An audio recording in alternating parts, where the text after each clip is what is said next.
started. Welcome, everybody. My name is Patrick Lucas. I'm the founder of the Indigenous Youth Mountain Bike Program, and I'm here with my good friend, Tom Eustache. Tom, give a big wave. You can all see him on your screen somewhere in the little squares. Tom and I have been working together for years, and we always like to see these kind of chats as sort of like Tom and I travel around the province together.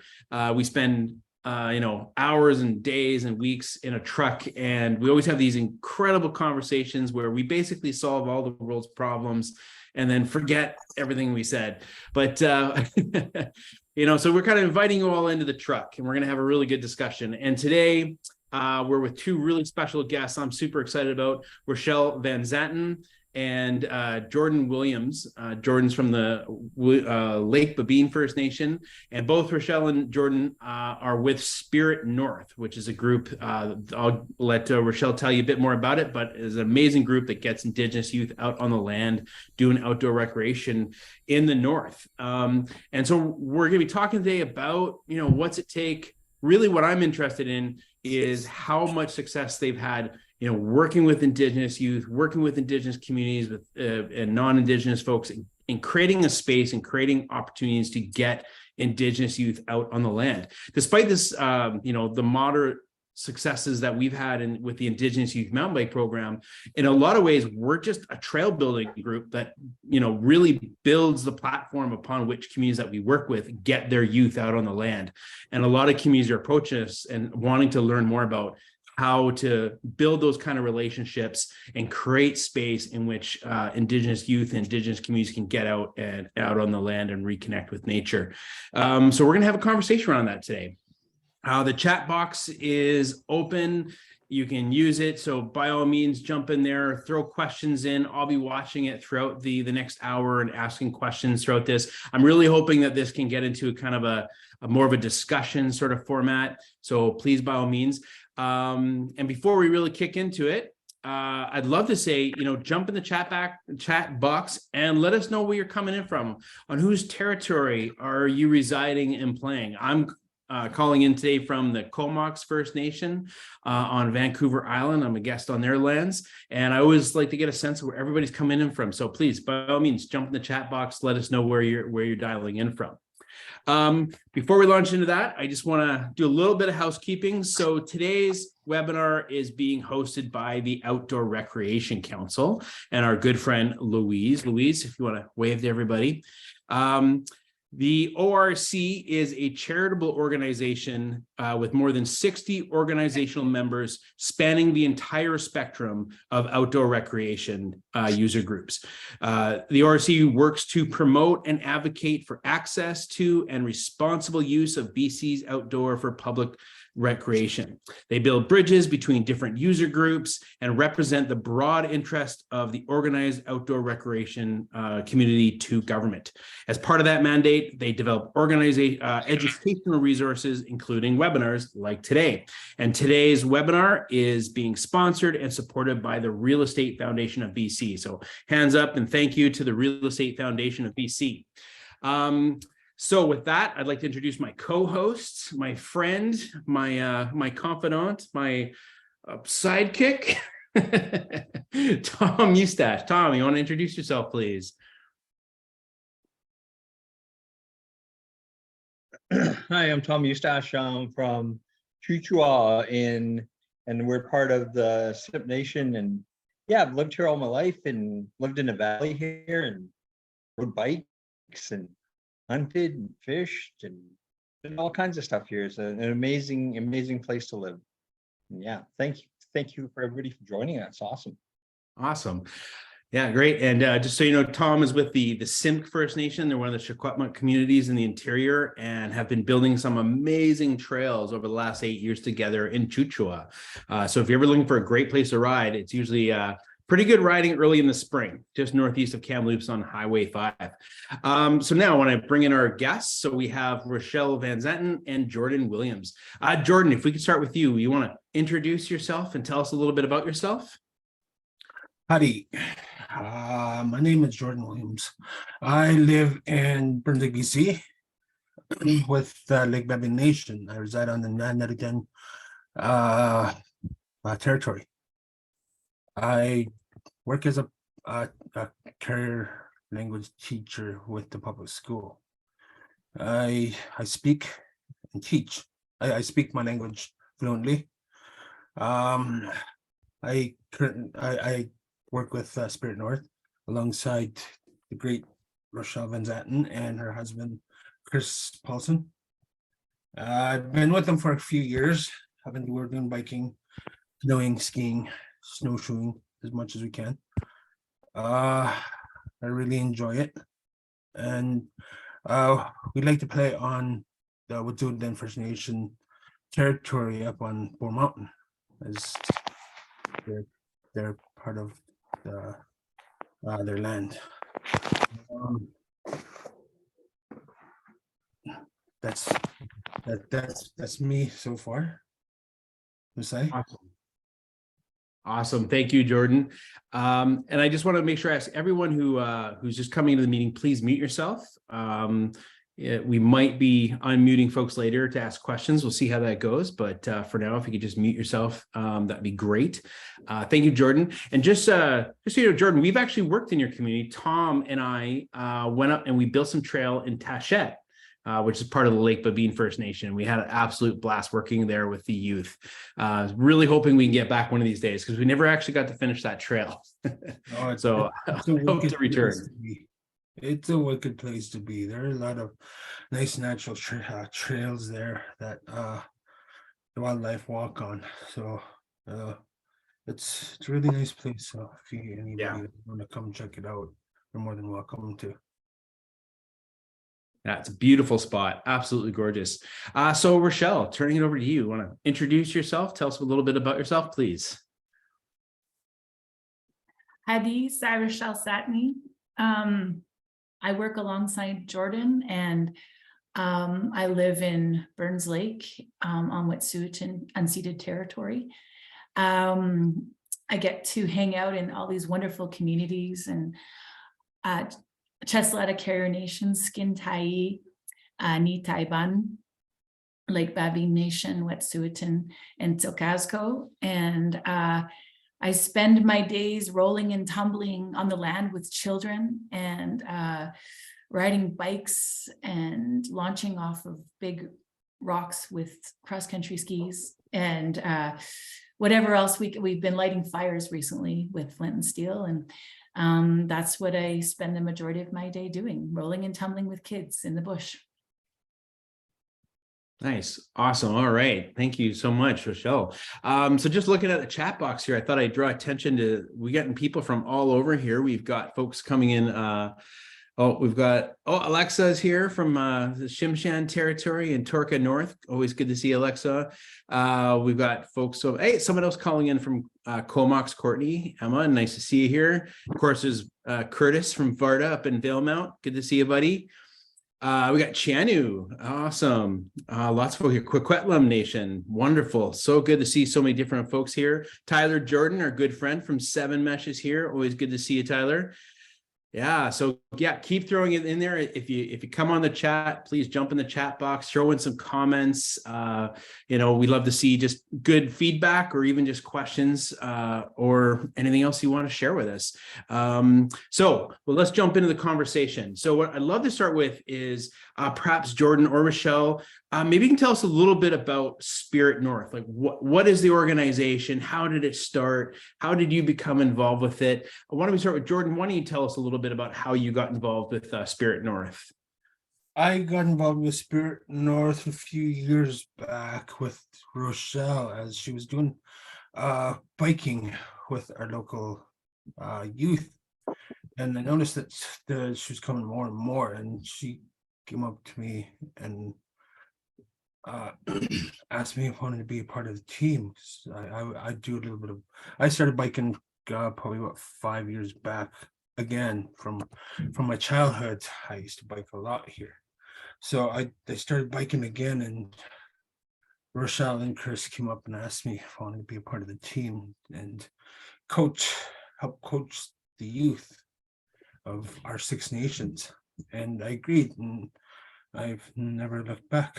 I enjoy working with the youth and Rachelle, Chris, biking, all the activities that we do. It's just amazing with this beautiful scenery, this beautiful playground that was built for us.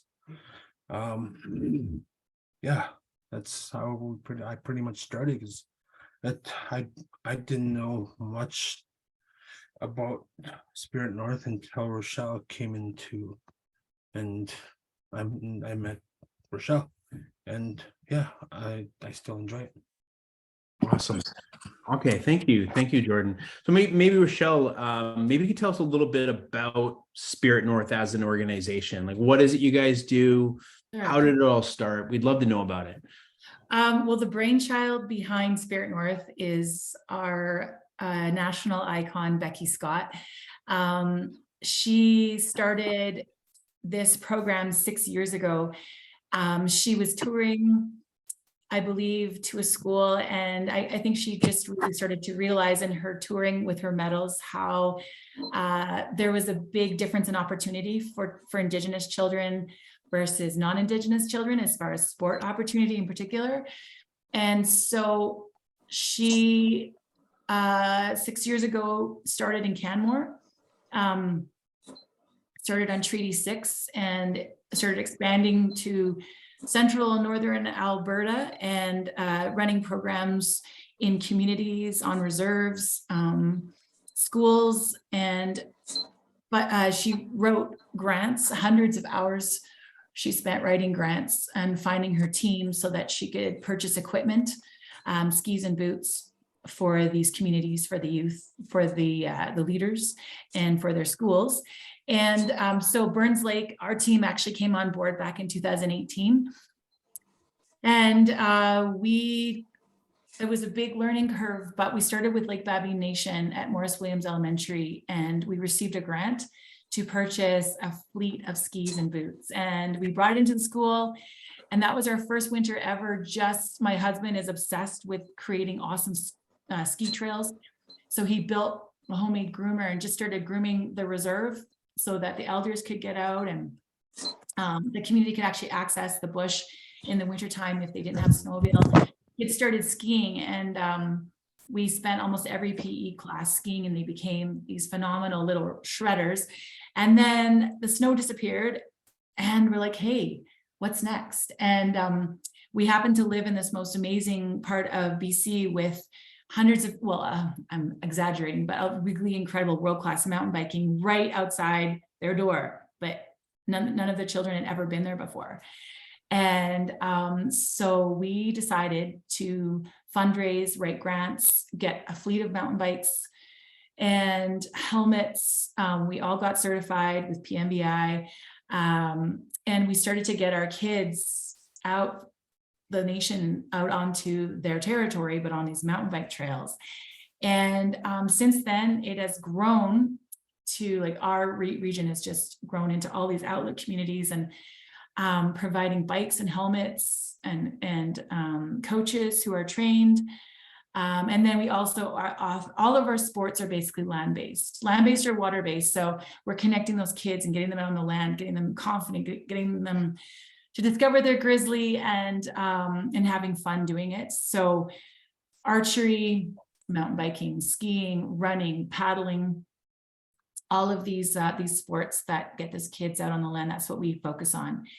And these programs run right from Prince Rupert all the way to Ontario, so Western Canada mainly. And we just had a big summit in Canmore, and I think there were probably over 45 leaders there. So it's really growing, and really growing fast, actually.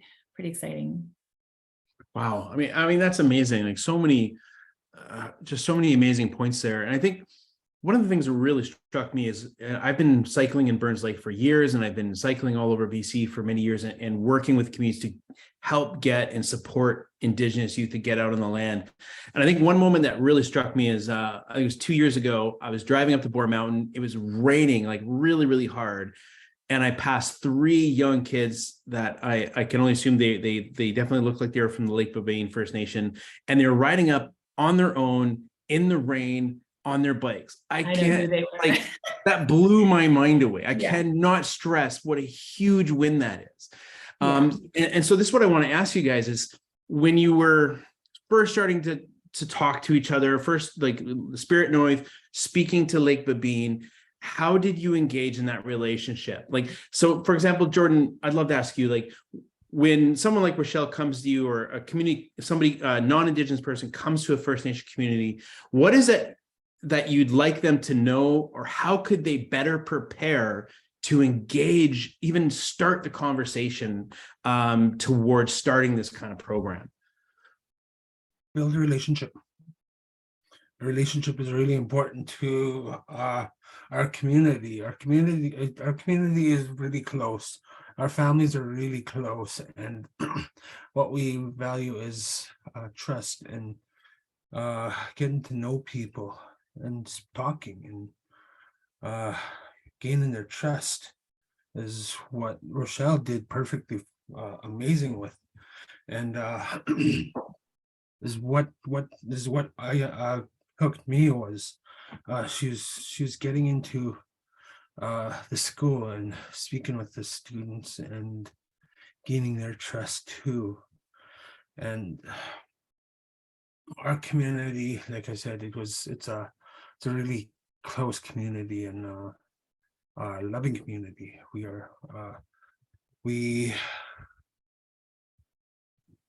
like to engage with different people and making a relationship for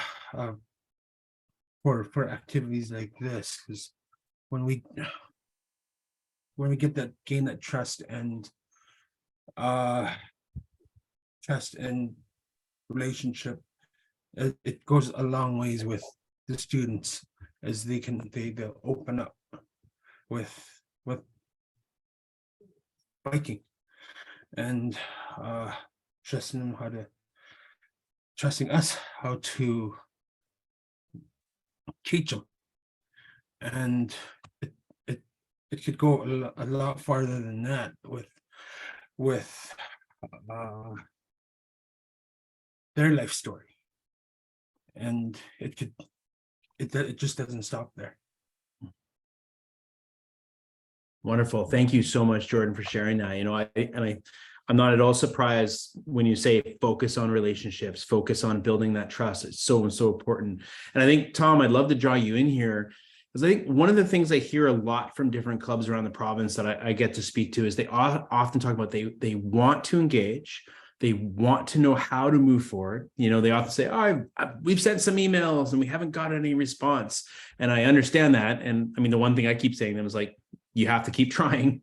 But I'd love to hear from you, Tom, like what would you just say to a club that comes to you and says that we're trying to, what do we do? How can we build that trust? How can we get the conversation started? Yeah, I think just showing up all the time and being there when you say you're going to be there. So like Jordan was saying, that, you know, we can trust what you're saying and what you want to do. And that's a big thing in our communities. Like Jordan was saying, we're all really close in our communities. Like I pretty much know every family in our community. So we're a really close community. So yeah, word gets around really quickly. And like, so they know what I'm doing and what Patrick's doing there, or whatever it happens to be. Curtis comes around, you know, the people know. So I think showing up and being there when you say you're going to be there and doing what you say you're going to do. Those are the two biggest things, because it you know, it creates that trust. And if you're there and you're consistent all the time, and yeah, people will trust you. Yeah. Awesome. And then you're not just if you're there enough, you turn out to be not an outsider. You know, you come there and you even when you come there, you feel welcome, right? And it feels like a place that you want to be. Yeah. So Awesome. Like I work with the public school, and a lot of Indigenous and non-Indigenous students, and I have been building a relationship with them for about 6 years now, teaching them language, teaching them our culture, and teaching them about our land, and just letting them know that we are from this land, and letting them know to trust people when they express and open up to them, to them.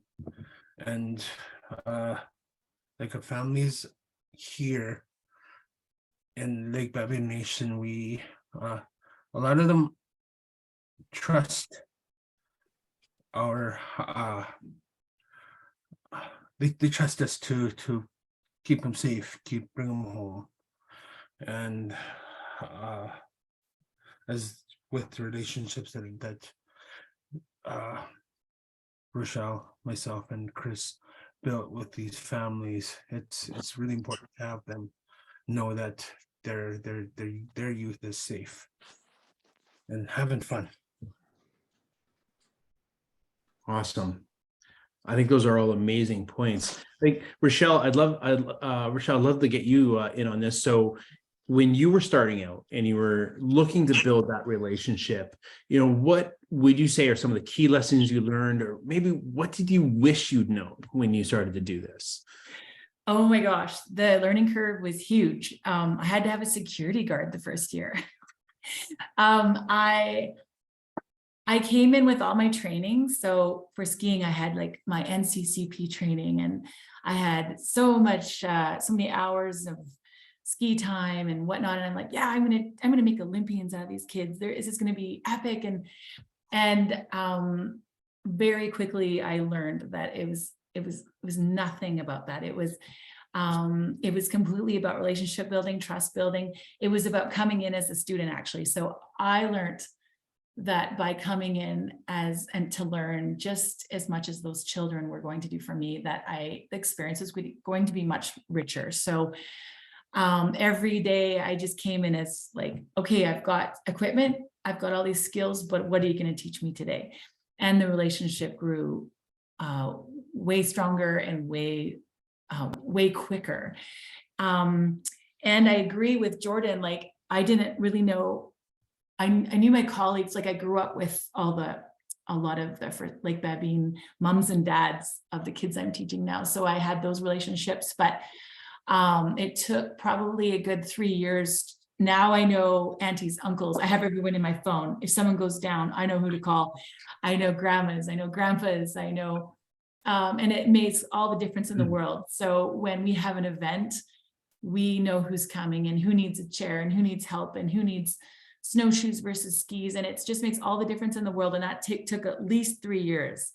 And it meant going to community events and having community engagements, going to funerals, going to celebrations, going to, we just celebrated Chief Medik as he passed. And it was just so emotional, because for 5 years, he's been my guiding light for this program.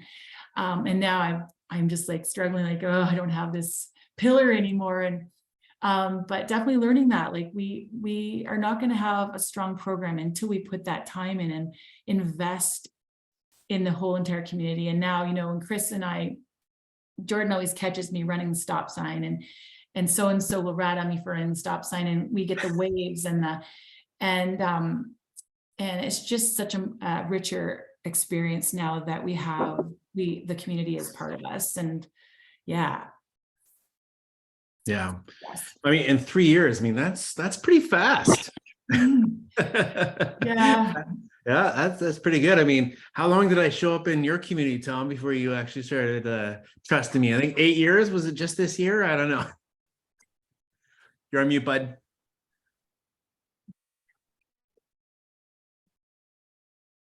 You're on mute, Tom. There you go. Yeah. Yeah, I was struggling with the button there.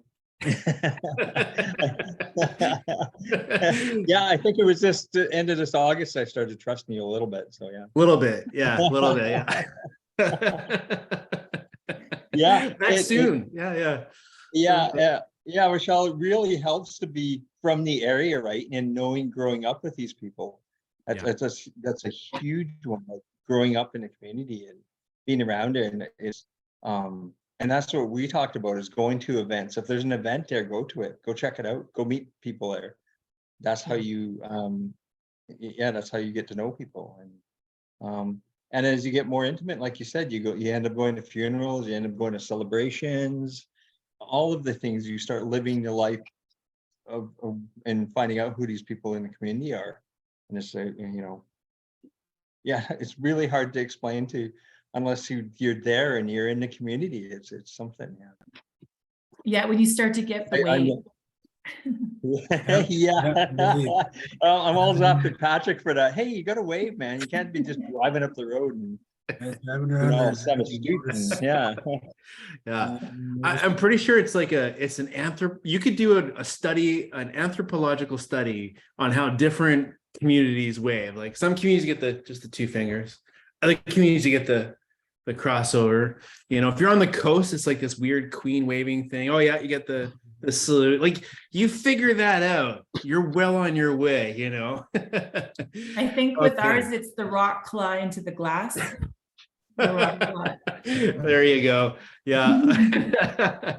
Yeah, I'm telling you, every community has its wave. You got to figure it out. And it was Tom who would always be on my case about that every community I went to.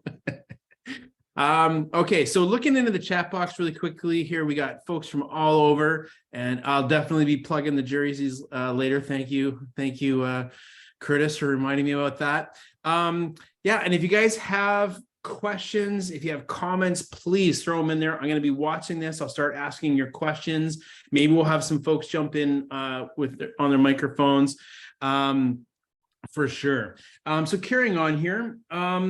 So I think one of the I really wanted to kind of dive into, working with Indigenous youth. So you've built this relationship, and I think you guys have made some great points, like go to events. If you're trying to engage with a local First Nation, you don't have those connections, and like me, you haven't lived in the area for a long time. If there's an Indigenous Peoples Day, go to their events, go to their gallery, go just spend time there, show up, put in that FaceTime, and it can make a huge difference. And that can go a long ways. Bring food. Bring food. Yeah, absolutely. Bring food. That's a great point. Yeah. But what I want to do now is let's dive a little bit into, so working with Indigenous youth, working with the kids.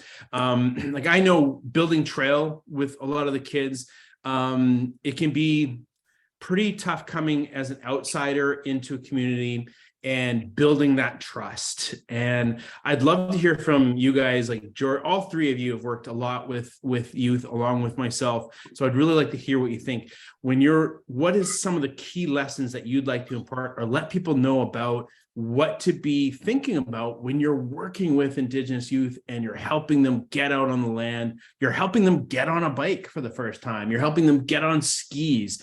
How do you build that trust? What are some of the key lessons that you think people should know about? How about Jordan? You want to go first? Get personal. Like put your feelings into it. Getting feelings into it is something that they could feel in their body, in their head, in their hearts.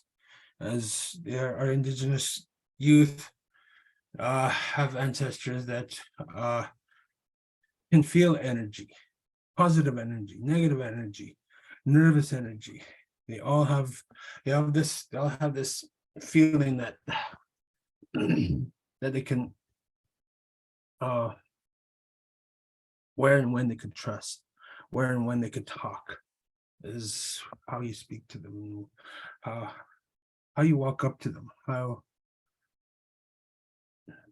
you are looking at them or speaking to them. It's that little vibe that they can pick up. As myself, I feel like I pick up positive energies, and I bring out the positive energy into the youth too, and they start coming in and start getting personal with you. That's a really rare thing with a lot of these youth, is it's hard to get them to open up and trust. And like when they start trusting you, with the bike, with how safe they are. They'll start talking and start letting you know how they feel. If they're feeling good, they'll let you know. If they're feeling bad, they'll let you know. And something that I could see our youth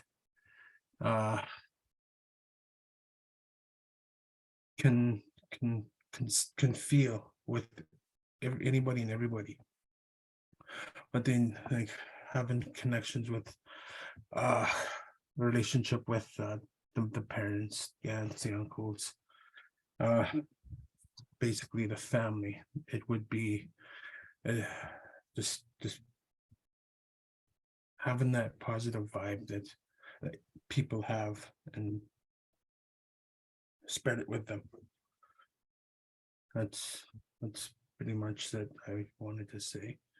Because I spent a lot of time with my youth, and I could feel a lot of happiness, a lot of weary, a lot of sadness, a lot of anger, and I try to empathize with them, and when they start trusting me, they could pretty much say anything to you. But I'm always letting them know, is like, are you ready to open up to me?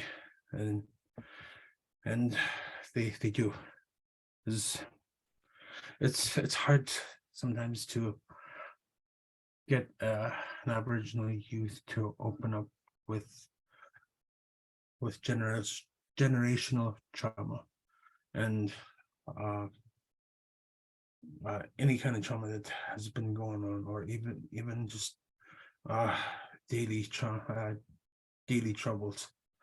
And when you get them to open up, it makes a lot of difference to them, as you want them safe, and they want them safe, and their parents. So that's all I could throw in there. That's so powerful. Thank you, Jordan. You know, there's so many good tips in there, and I think like that's one of the key things I learned is working with the youth and just being really open and honest with them. You know, and they come from very tight-knit communities. You know, it takes time to build that trust. Rachelle, like, I mean, you've been doing this for a few years now. What lessons can you share with us? I have, especially with biking, I've learned a lot of really cool things. The biggest one that I love watching my hubby Chris, he teaches, he coaches as well, and he does it all. So he does it so well, is you kind of have like the peripheral view. So sometimes we have huge groups of 30 some kids. Sometimes we have small groups, 2, 3, 4, 5, 6, but you're always coming in with the peripheral view so you can see all around you. And as a coach, you need to be really good at adjusting. So you have your high performance potentials. You have the kids that can barely balance on their bikes. You have the kids that can't balance on their bikes. So you set them all up for success really subtly. So Chris got all these bikes from the dump, and he took out the pedals. He took out the pedals and made them into run bikes. And so they're all different sizes. There's adult bikes right down to little kid bikes. And it opened up our experience, because suddenly these kids that have never ridden before in their lives, they're in grade 12 and they're riding with their peer group, cruising along, coasting. And it isn't long before they're on a pedal bike. So I've just found that over these 5 years is that being a good coach is you get really good at setting every child up for success, even if it means that they are in charge of being the team manager for the day. So they are our line leader, or they are our gear leader, or they're in charge of delegating helmets, helping clean stuff. If they're, for example, if they're just not into riding that day, they still are included. And then our hot shots, we have some riders that have been supported. So they've been riding their whole lives. And so we set them up for leadership, and they are put right into a leadership role where they are in charge of forming the group, starting the warm up, getting the first game happenings before we split into our trail groups. So we just kind of like try to set every child up so they feel special. They feel like they've been noticed.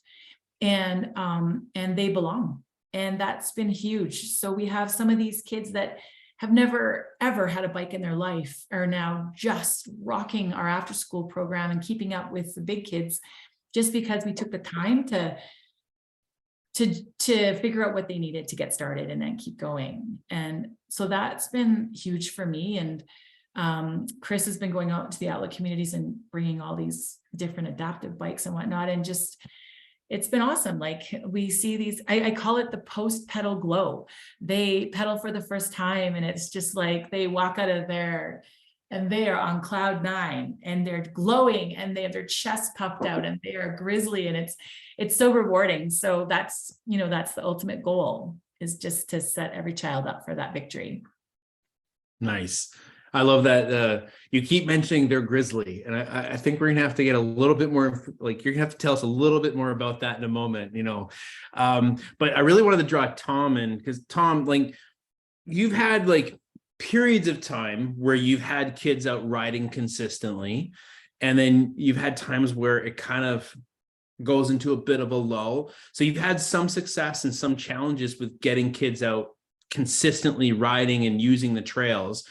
How do you think what's made it successful, and where have you found the challenges? For us in our community, the challenges are there's so much for them to do, and their parents are already engaged in doing stuff with them. Like they snowboard, they play baseball, they play soccer. They're all that was my challenges, finding that hour in a day or whatever it was, that time in the day where they would have time to come and do stuff, or even want to come and do it if they just got off soccer. You know, sometimes some of them wouldn't, but the real keen ones would. They'd come anytime. Oh yeah, whatever day you want to go. And there'd be a few of them. So just for me, it would just keep on going with those few kids that wanted to do it, no matter how many, if it was 1 or 2 or there was 10, there was, you know. And later on, like we've been doing it for a while, and now I see some of the older kids that I started out with riding, that sort of it went to the wayside with them. They started doing other things. They're back to riding again. Like there's a couple that are adults now that are doing it as an adult, like went out and got their own bikes and stuff, and they go out with their friends and ride. And yeah, so it does come around. It's not always, I think, just being patient all the time and just being there and keep asking, and keep asking the parents if they want to come out. And and like I was saying, they're always so busy there doing other things. So I think winter time is a sort of a lull for some people. Like quite a few of the kids snowboard, but there's a group of them that don't, that either can't afford to go. It's about an hour drive from here to Sun Peak, so you know, for fuel for a vehicle to get up there. So I think there's a group that I could target in the winter. So I was just talking with Patrick about looking at getting a groomer and grooming some trails, and whether it was, I was just talking to the guy at the school and just saying, hey, let's get them out cross country skiing if we can, and maybe we'll get that groomer and we can get a few fat bikes and they can get out riding, because we have a lot of area that we could groom trails on and do that. So just starting there, I think just keep trying different things all the time, and I guess it goes back to that being consistent and being there all the time, and showing them that you want to do stuff with them and gaining their trust. I just seen one of the kids that did ride with me, and we all say hi. They come out once in a while and ride, but they're getting into their teens now, so they're into doing other things. But I always see them. Her mom always says hi, and they all say hi and ask what we're up to and what we're doing. We have a little chat in the store or wherever it happens to be. But yeah, I think you just got to create that trust. Yeah. Jordan, And it looked like you wanted to jump in there. Did you want to add something in? No, that was Okay. Patrick, I had something to say, like, Sure, please. To add to Tom's conversation there. Like, I find that the kids are busy, especially we're a big hockey town, so in the winter a lot of kids are playing hockey, but then the kids that do show up for our after school program are the ones, like we might even get 2 or 3, but they're the ones that have zero opportunity for other sports programs, and those are the ones that, you know, they show, and that's what matters. There's these Jordan knows who I'm talking about. There's maybe 2 or 3 boys that basically, I call them self-raisers, because they're just so old soul. They're like, I think 8, 9 years old, but they pretty much own the street, and they come up, and this is Spirit North program is the only thing they have, and they will show up faithfully and bike or ski or whatever. And that's, for us, that's what it comes down to, is that that's what we're just hoping for, right? Because that creating opportunity for those that have no opportunity. Brilliant. Really good points. So what I'd like to do now is we're getting into the last quarter of the hour here, and there was one question in the chat box I wanted to jump to. So this is from Bree Thorlickson. I hope I'm saying your name right, Bree, from Porca, which I think is Pemberton Off-Road Cycling Association. Not a great acronym, guys, gotta tell you. And she asked, there's a lot of resources for Indigenous intercultural awareness training that associations can access for their board members and their employees and their volunteers. And so her question is to the panel: would you recommend organizations do that as a first step in order to start engaging with local First Nations? Should they engage in that type of intercultural awareness training that is out there? So, I always think of folks like Bob Joseph, absolutely brilliant man and consultant here in the Lower Mainland. Would you recommend that as a first step? And if so, are there any specific trainings that you would recommend? So why don't we start off with Rachelle? I'd love to start off with you. Like, when you mentioned you went in with your trainings, and I'm assuming you meant like your skiing, your mountain biking. Did you have cultural awareness training that you accessed? And is that something that you would recommend? That's an awesome question. And I didn't. Like, all my best friends are Silcasco, like Babine Nation. So in that sense, they feed me a lot. But with Spirit North, we have done a lot of that training at our leader summits, and it has been huge. So the blanket exercise, that was truly a life-changing thing to do. And then we had a bunch of guest speakers at our last summit that just really talked about coaching through a non-colonial lens, which was huge. And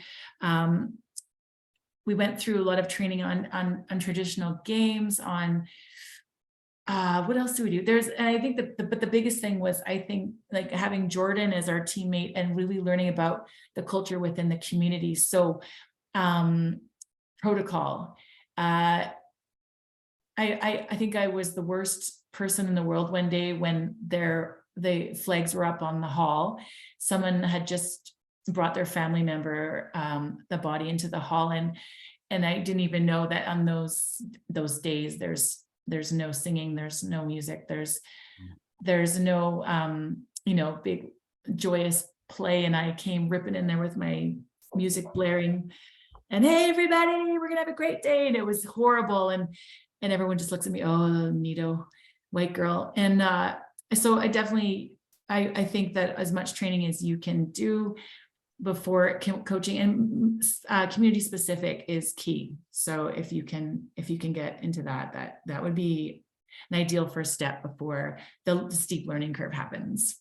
Yeah.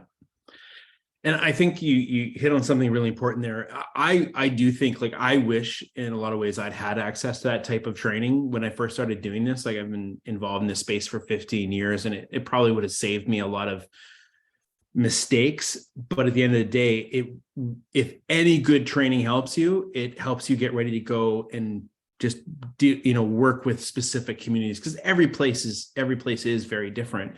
Well, how about you, Jordan? What do you think? Would you recommend that kind of a step? Is that type of training, like, do you think it has value? Is that something you would recommend to folks here in the webinar?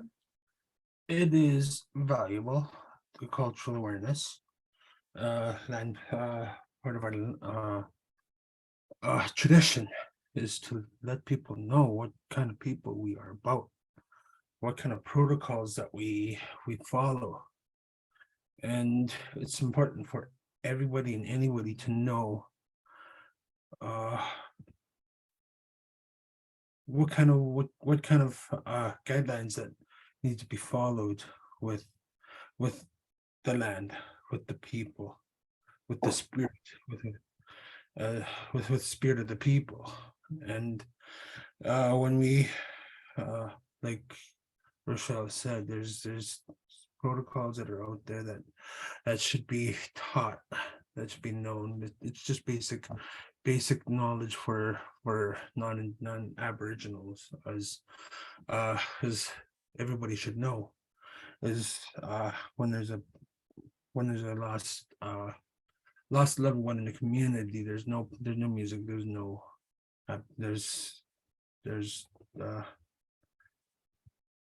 no play in the community for the respect of the grieving families, for the grieving clans. And having somebody to knows a part of their culture, a part of their tradition would be beneficial for a lot of leaders that are non-Indigenous. Is it'll come a long ways to gain trust with parents, with community leaders like chief and council, students, like any family members. It would really be beneficial for those that you want to be welcomed into the community. Because if you don't really know the awareness of the culture and traditions of a territory, then it'll be really hard for you to gain trust with the people that are actually running the community, and the parents, as there are a lot of people that are very cultural, very traditional, and if that trust is broken, then it'll be very hard to even try to start building. Well, thank you. I think, and I would say from my own perspective, as I mentioned, I wish a lot of those resources had been available when I first started doing this. I think it can have a lot of value, and I think the most important thing is to understand that it's preparing you to learn further, right? Like it's not you're not learning to check off boxes. You're not learning something that works for every community. You're basically kind of figuring out how to navigate and deal with questions as they come up. A lot of clubs approach me, and they'll often say, one of the first things they say to me is, I'm afraid of making a mistake. And this is something I'd love to have all three of you comment on. They always say, I'm afraid of making a mistake. I'm afraid of causing offense. And usually what I say is, you will. There are no, this is human relations. Please, Jordan, go ahead. There are no stupid questions at all. Because we First Nation, our nation knows that there are a lot of cultural and tradition that aren't taught, and we don't how do you say that again? Won't leave that against you, as people don't know. And ask questions to everybody and anybody. Don't be afraid to ask, because little questions like are there any protocols that we should be following in this community that would get people angry or upset, or it would benefit us, or in those kind of questions would it would go a long ways. Is ask any kind of questions and talk to anybody that is into biking, into skiing, that's engaged with youth, that's culturally mindful. Is it's really good. It'd be really good for anybody to know. Is if you've met somebody that is really into their culture, friend them, talk to them, invite them. And as the friendship goes, friendship building would go. It ask questions on what kind of protocols the community has. It like I said, it's really beneficial for everybody. Awesome. Thank you, Jordan. I think so many good points. It really comes down to, asking questions. I've always found, of all the nations I've ever worked with, and Tom knows this, people have always been willing to share that knowledge. And really what it comes down to, and what I say to clubs is, things will happen. You'll cause offense. You'll make mistakes. That's not the problem. The problem is being willing to be open and to learn and to ask questions and do better. So I just really want to throw it out to folks. We're coming down to the last few minutes of the webinar. Please throw out some questions on here. You've got three amazing individuals with an unbelievable wealth of knowledge. I want to make sure we get as many questions as we can. And so, Tom, to you, when I first came to you, are you wishing I had training?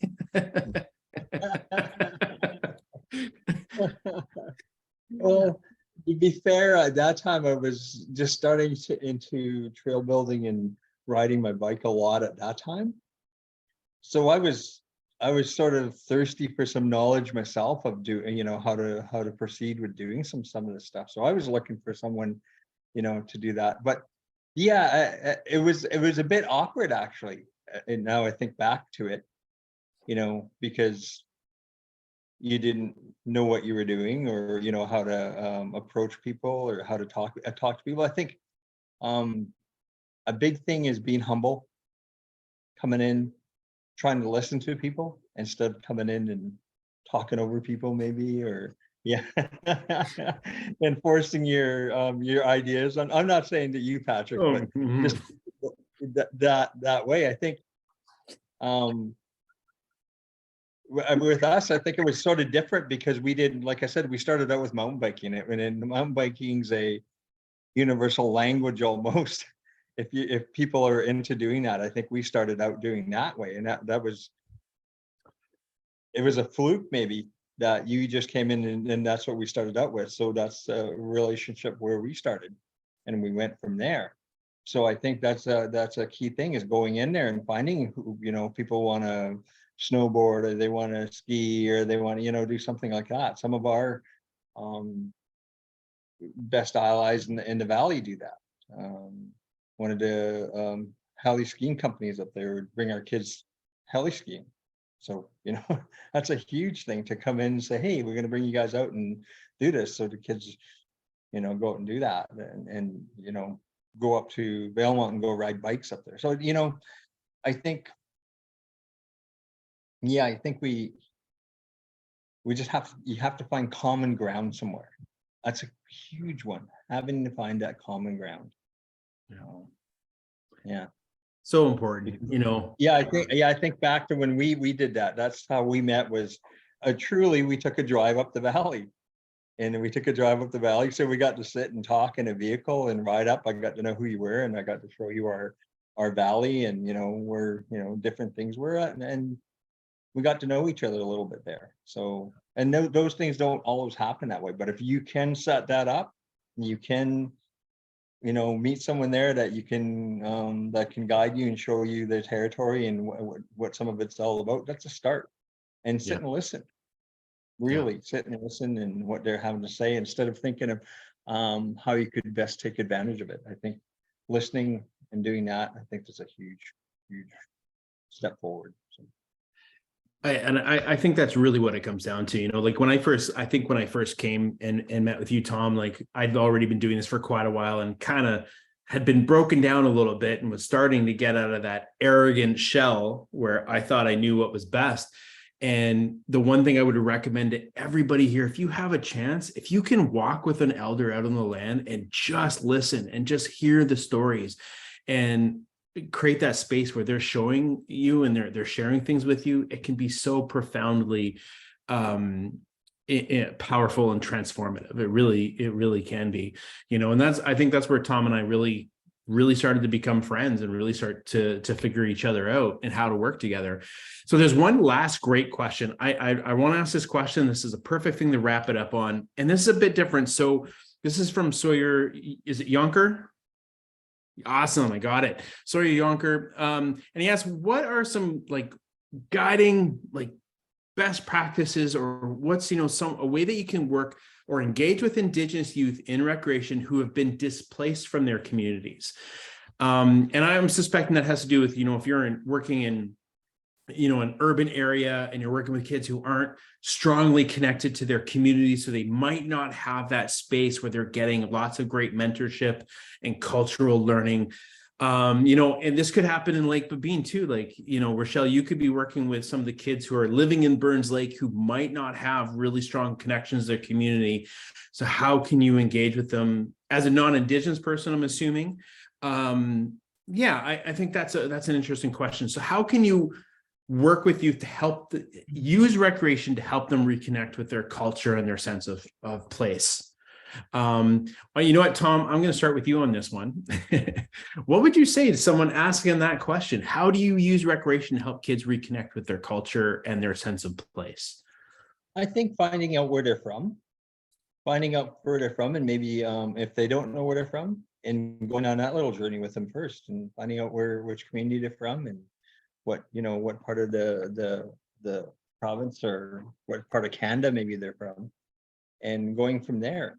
And then just building that trust through that, and then going on to doing whatever it happens to be, whatever sports they're interested in. I think there's so many different things that kids like to do. So, or if they have nothing to do, there's just surprising the things that they will try.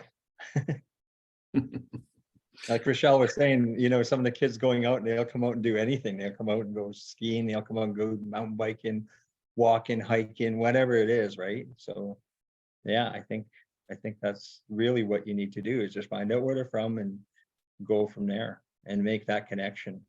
And it makes you have a connection too with that community, so you find out some knowledge too. Yeah. Nice.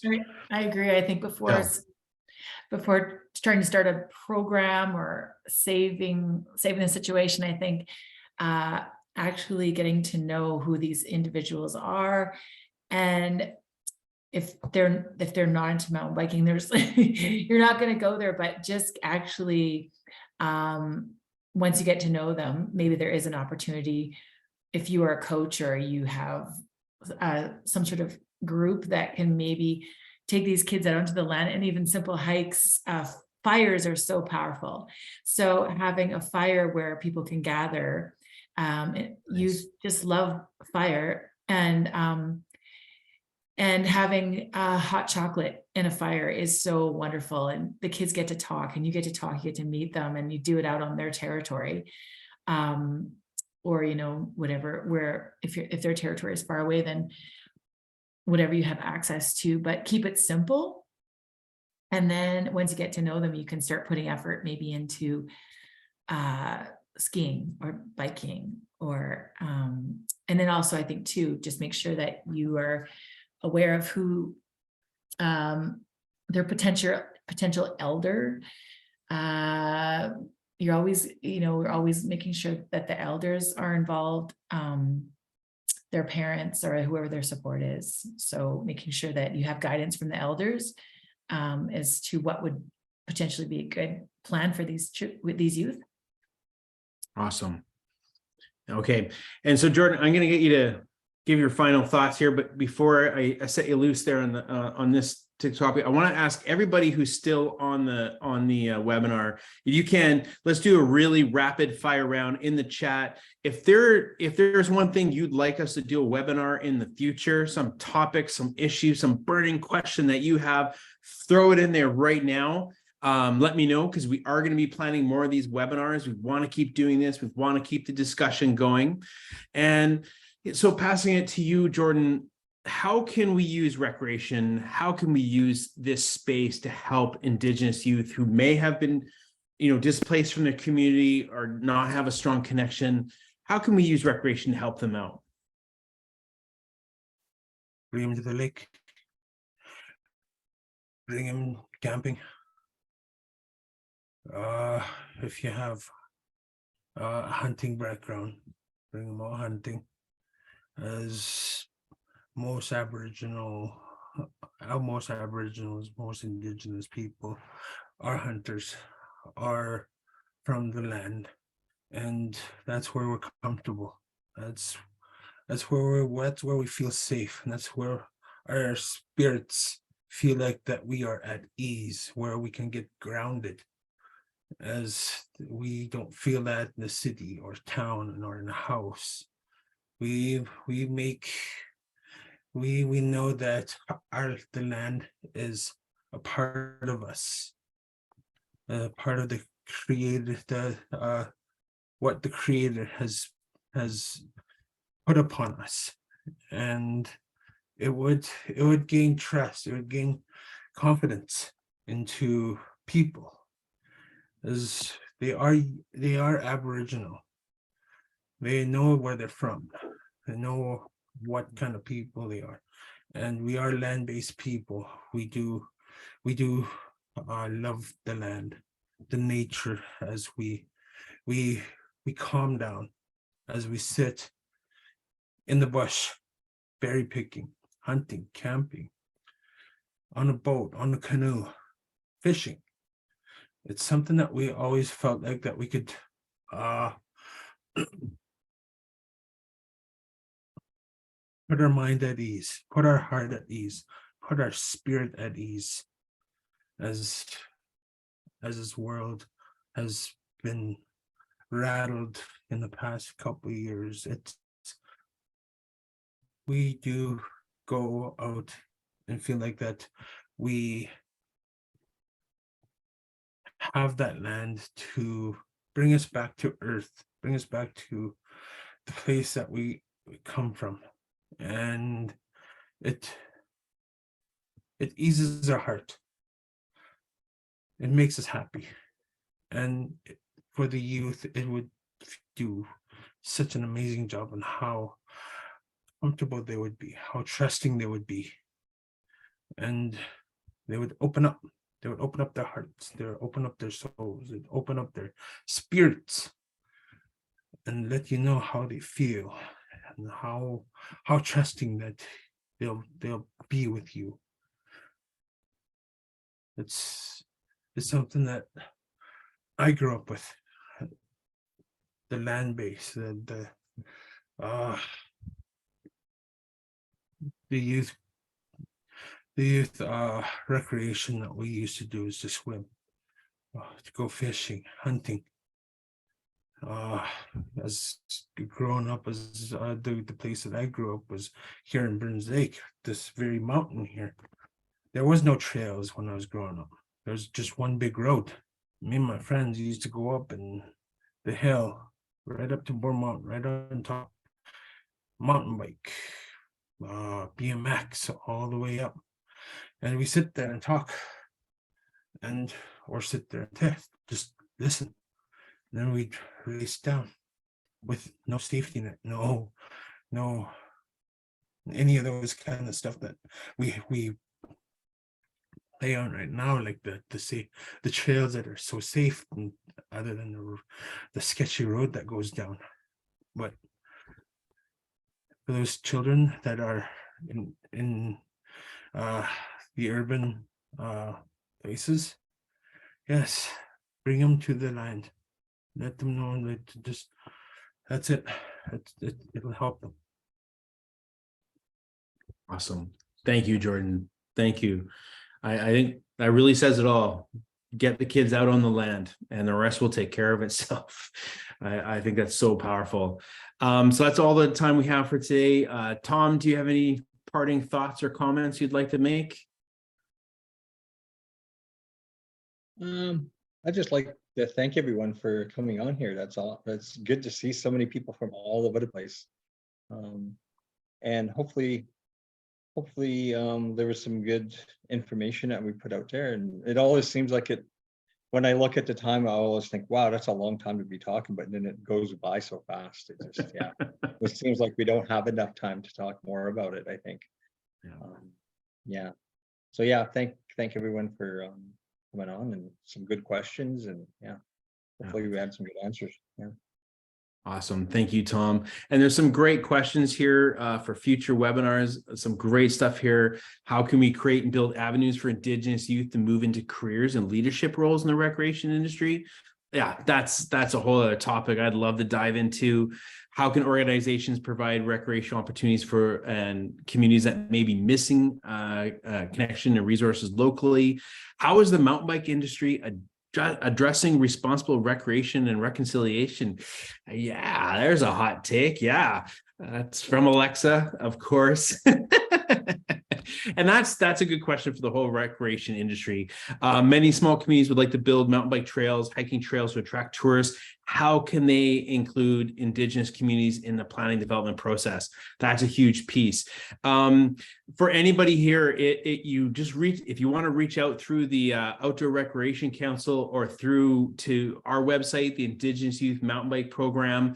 Tom and I often will do sessions like this, diving into some of these issues. We are going to be doing some more webinars in the new year. I'm hoping to do one on demystifying land back, which should be really interesting. So keep an eye out.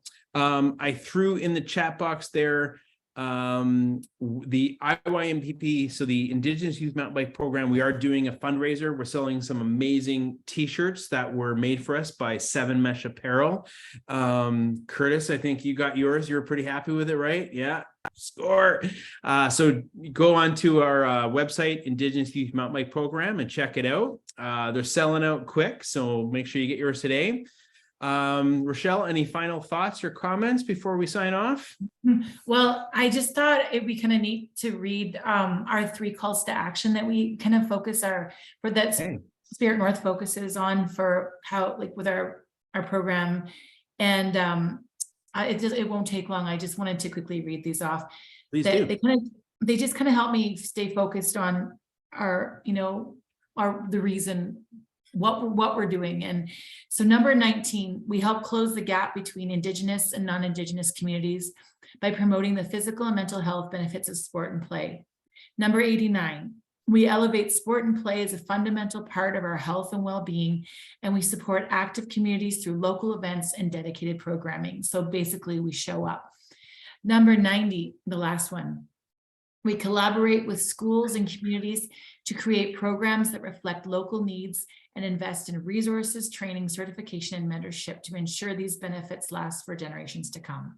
So that kind of just, they're good goals to stick to when designing programs for communities.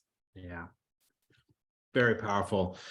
All right. Thanks, everyone. Kukstem, everyone, for coming out. Gayla Kessler.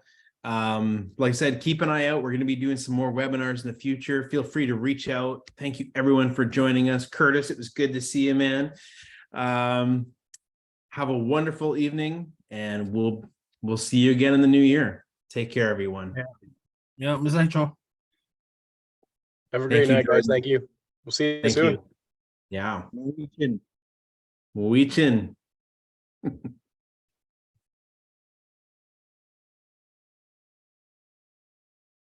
Hi, just a really quick question. Okay. I'm wondering, oh great, I just got a direct message. Thank you, Rachel. I was wondering how I could go about connecting with folks if